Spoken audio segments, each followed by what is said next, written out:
Bonjour et bienvenue sur la chaîne de l'application Kismat. Bonjour, bonjour. Alors dans cette vidéo, je vais te parler de proportionnalité. Alerte générale. Alors là, mot contre triple, 50 points. Enfin bref, on n'est pas là pour jouer au Scrabble. Hé, vous avez oublié quelque chose.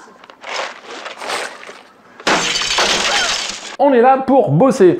Je vais te parler d'abord du cours, je vais t'expliquer ce que ça signifie la proportionnalité et ensuite je vais te parler des fameux coefficients de proportionnalité. Et dans la suite de la vidéo, je t'expliquerai comment savoir si un tableau est proportionnel ou pas. Beau geste. Et je te parlerai du piège auquel il faut faire attention. Tu verras à la fin de cette vidéo, la proportionnalité sera ta tasse de thé. Allez, c'est parti. Ouais, j'étais prêt.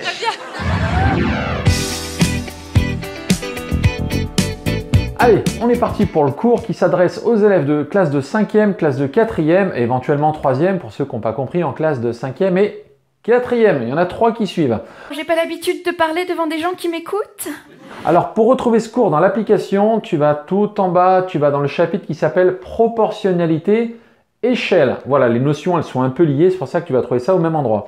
Et ensuite tu vas sur le cours et tu tombes sur ce tableau. Alors ça signifie quoi une proportionnalité? Il n'y a pas de question idiote, mes enfants. Eh bien, deux choses, deux valeurs, deux nombres, deux quantités, deux prix, enfin bref, on s'en fout, deux trucs sont proportionnels quand ils évoluent de la même manière. Ouais, ça va être marrant cette année. Par exemple, si quelque chose augmente de 50%, l'autre va également augmenter de 50%. C'est fou, hein? S'il y en a un qui se divise par deux, l'autre va se diviser par deux. S'il y en a un qui double, l'autre il va doubler, etc., etc. Donc ça évolue de la même manière. Il est content. Ah, là, il est content, il kiffe. C'est ça. Ouais. Donc là, on a un tableau de proportionnalité et on va voir maintenant les coefficients de proportionnalité. On vient de commencer, hein. On est bien, hein. Alors, qu'est-ce que c'est? Ce sont les nombres qu'il y a sur les côtés du tableau. Ce sont des nombres qui multiplient. C'est pour ça qu'on appelle ça coefficient. À quoi servent ces nombres-là? Tu t'es posé la question? Ils vont permettre de trouver un nombre quand on connaît le même au-dessus ou bien quand on connaît le même en dessous. Alors, dans un contrôle, j'imagine que tu n'auras pas forcément les coefficients de proportionnalité, il va falloir que tu les calcules. 32, 33, 34, 35, 36, 37. Comment ça se calcule? Tu verras, c'est pas compliqué. On va par exemple calculer ce coefficient qui permet de passer de bas en haut, de bas en haut. Voilà, je mets une flèche qui monte. Comment on va faire? On va diviser deux nombres dans la même colonne. Alors évidemment, on est obligé de prendre la première colonne parce que dans les autres colonnes, il y a des choses qu'on ne connaît pas. On va diviser le 3 et le 15. Alors dans quel sens? On veut aller de bas en haut. Donc en gros, on veut aller vers le 3. On veut aller vers le 3, tu le mets en haut. Voilà, l'objectif, tu le mets en haut. Et l'autre, tu le mets en dessous. Tu calcules ça de tête ou tu fais une division euclidienne ou avec la calculatrice. Alors? Tu vas tomber sur 0,2. Oui, c'est vrai. Donc là, le coefficient, il est de 0,2. On va maintenant calculer ce coefficient de proportionnalité. C'est dingue, il permet de passer de haut en bas. Il est con, lui. Il y a la flèche qui descend. Donc je fais une flèche qui descend pour pas que tu confondes. C'est pareil, on va diviser deux nombres dans la même colonne. On n'a toujours pas le choix, il faut prendre la première colonne. On veut aller de haut en bas. Donc on veut aller du 3 au 15. Donc on va vers le 15. Eh ben ça va, t'es en dessous de 15. C'est bon, hein? Tu le mets en haut. Là où on va, on le met en haut. L'autre, je le mets en bas. 15 divisé par 3, 5. Eh bien, le coefficient de proportionnalité ici, c'est 5. Donc, pour aller de haut en bas, on utilisera ce coefficient. Pour aller de bas en haut, on utilisera ce coefficient. Alors, à quoi ça sert, tu vas me dire? Une illustration tout de suite. Eh bien, ça sert à trouver un nombre quand on connaît le même au-dessus ou le même en dessous. Par exemple, on va essayer de trouver le nombre qui est caché au niveau du 45. Donc, on va essayer de trouver ce point d'interrogation. J'écoute, mais je comprends pas bien ce qu'il me dit. Alors, comment on va faire? on va prendre ce 45 et vu qu'on veut aller en haut, on va prendre le coefficient qui permet d'aller en haut. Et on fait fois 0,2. Donc je fais 45 fois 0,2. Non, là, ça va, je suis bien. Tu calcules ça, tu verras, ça fait 9. Petite astuce, quand on fait fois 0,2, ça revient à diviser par 5. Mais bon, au pire, on s'en fiche. On est d'accord, hein? Donc là, c'est un 9. Maintenant, on va essayer de trouver le nombre qui est caché sous le 6. Donc, on connaît le 6 et on va essayer d'aller en bas. Donc, on suit cette flèche.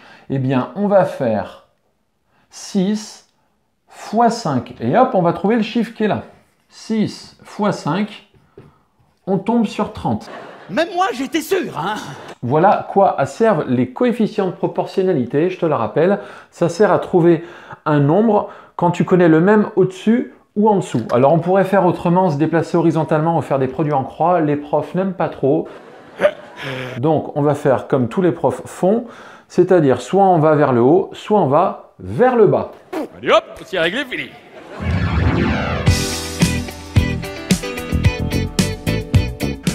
Bon, maintenant on est parti pour la suite, c'est-à-dire comment savoir si un tableau est proportionnel ou pas. Hein? Si, vas-y, j'ai pas compris.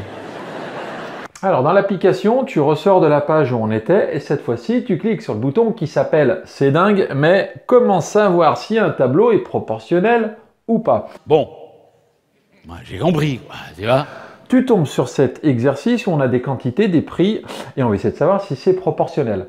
Bon, il y a deux méthodes. Première méthode, tu prends une pièce de 2 €, voilà, pile ou face, de toute façon, tu as une chance sur 2. Enfin bon, non, je plaisante. Je vais te montrer la méthode. Alors, la méthode, tu verras qu'il y a deux pièges. C'est ce qu'on va voir là-dessous. Ça serait dommage de perdre des points en contrôle.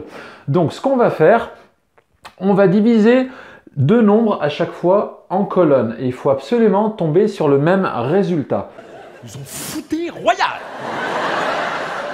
Donc, on va par exemple commencer par le 4 que j'ai colorié en orange et le 12 que j'ai colorié en vert. Donc, on va soit diviser un nombre par celui qui est en dessous, soit on divise un nombre par celui qui est au-dessus. Franchement, tu fais comme tu veux, mais il faudra faire ça pour chaque colonne.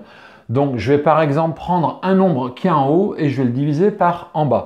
Donc, je prends le 4 et le 4, je le divise par 12. Donc, tu calcules ça et tu verras que ça fait à peu près... On n'est pas très concentré, c'est normal. La petite vague du surfeur, 0,333333. Voilà, on pourrait souligner la période, mais on n'est pas au lycée. Oui, moi, monsieur, j'en ai ras le cul. Le problème, c'est que ce nombre n'est pas très précis. Si tu tapes ça sur ta calculette, tu vas tomber sur ce nombre. Donc, c'est le premier piège auquel il faut que tu fasses attention. Quand tu fais une division de deux nombres, tu as un nombre en haut, un nombre en bas, il faut absolument que tu tombes sur un nombre précis. Alors tu verras, quand tu seras au lycée, on appelle ça autrement. Mais là, on est au collège, on s'en fiche. Non, t'as jamais fermé ta gueule? Donc 4 divisé par 12, c'est pas terrible. Et ben je vais faire le contraire. Je vais prendre le 12 et je vais le diviser par 4. Donc ça, on fait pas. Je vais plutôt faire donc le 12. Le 12, tu sors. Bah ouais. Et je divise par le nombre qui est au-dessus. 4. On calcule, oulala, super compliqué, ça fait 3. On va vérifier pour la deuxième colonne, mais on va utiliser la même technique, c'est-à-dire qu'on va diviser un nombre qui est en bas par un nombre qui est au-dessus. Donc je vais diviser le 15 qui est en bas par le 5 qui est au-dessus. Pensez que c'est vrai là, ce que je vous dis ou pas? Hein? Donc je divise le 15 par le nombre qui est au-dessus, c'est un 5.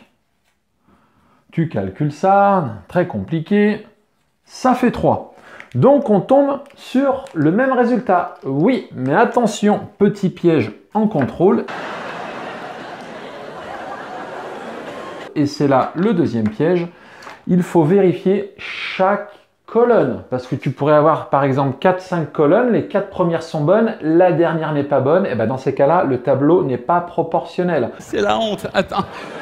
Si le résultat d'une seule colonne n'est pas égal aux autres, c'est pas proportionnel. Mais chacun fait comme il peut. Donc on va faire pareil pour la dernière colonne. Donc on va diviser le nombre qui est en bas par le nombre qui est au-dessus, comme on a fait là. Alors pour séparer les calculs, je vais mettre un « et » par exemple. Pas terrible ça, chérie, hein? Allez, prends ça dans ta gueule. Et voilà. Donc je prends le 35 et je le divise par le nombre qui est au-dessus. Parce que c'est exactement ce que j'ai fait avant. Donc 35, je le divise par 7. Tu calcules ça de tête avec ta calculatrice et on se rend compte que ça fait 5. Donc, on ne tombe pas sur le même résultat. On a bien fait de faire chaque colonne. Il faut vraiment que tu vérifies pour chaque colonne. Attention, je te surveillerai hein, de loin. Comme un petit connard. Donc, du coup, vu qu'on n'a pas le même résultat à chaque fois, ce tableau n'est pas proportionnel. Par contre, si on était tombé sur le même résultat là, imagine, par exemple, que ce ne soit pas un 35. Imagine que ce soit un 21. Eh bien, tu divises ton 21 par le chiffre qui est au-dessus. Tu verras, ça fait 3. Et dans ce cas-là, vu qu'on est tombé à chaque fois sur le même résultat, on pourra dire donc le tableau est proportionnel. C'est dingue. France Culture, il est 6h35.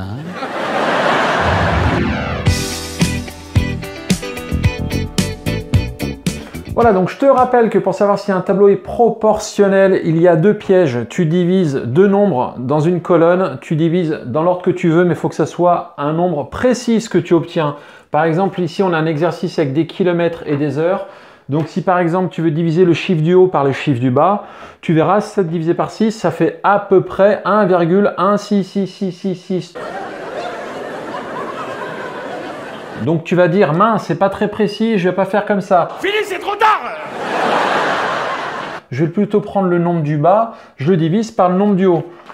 Le problème, c'est que si tu tombes à nouveau sur un chiffre pas très précis comme ça, qu'est-ce que tu fais? Bon, bah tant pis, tu gardes celui que tu veux, par exemple celui-ci. Et après, on va faire pareil avec l'autre colonne. Donc je prends le chiffre qui est en bas, parce que là, c'est ce qu'on a fait, et je divise par le chiffre qui est en haut, parce que là, c'est ce qu'on a fait. 9 divisé par 15. Alors tu verras, 9 divisé par 15, tu ne pourras pas comparer le résultat qui est ici avec ça parce que c'est pas très précis. Il y a une longue phrase, on n'a jamais su ce qu'il a voulu dire. Donc dans ces cas-là, comment tu fais? Il faudra que tu compares ces 2 fractions. Si tu ne sais pas comment faire, tu vas sur la chaîne YouTube de l'appli et tu vas voir la vidéo qui s'appelle « Comment comparer des fractions ». Voilà, c'est comme une séance de psy, sauf que là, c'est pas moi qui paye. C'est belle. Et pense bien à vérifier chaque colonne. Si cette vidéo t'a plu, le petit pouce. Et voilà, dès qu'on parle de pognon, il n'y a plus personne. Pense bien à t'abonner à la chaîne et à cocher la cloche de notification pour recevoir toutes les prochaines vidéos. Allez, bye bye.